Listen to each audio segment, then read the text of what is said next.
ഒരിക്കൽ യേശുനാഥൻ ഗലീലി കടൽത്തിരയിൽ തോണിയേറി വല വീശി പോരെ കണ്ട് അവരോടന്ന് ചൊല്ലി സ്നേഹമോടെ ദൈവദൂതകൾ. ഒരിക്കൽ യേശുനാഥൻ ഗലീലി കടൽത്തിരയിൽ തോണിയേറി വല വീശി പോരെ കണ്ട് അവരോടന്ന് ചൊല്ലി സ്നേഹമോടെ ദൈവദൂതകൾ.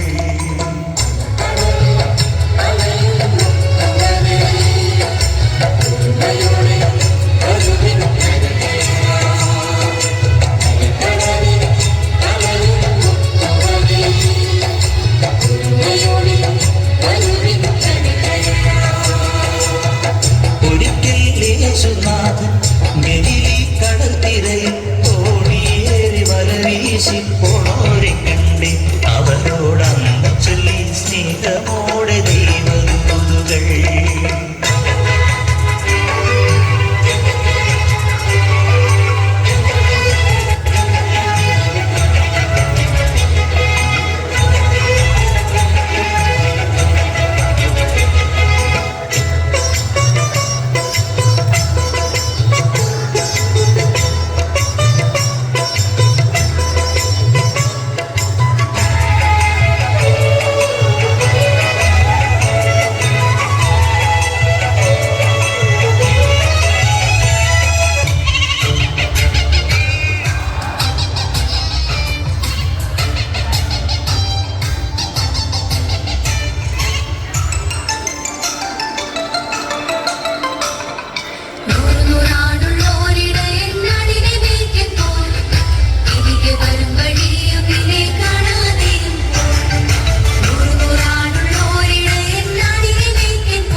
Because we have little kids and then grandparents, എല്ലാവരും involved ആവുമ്പോൾ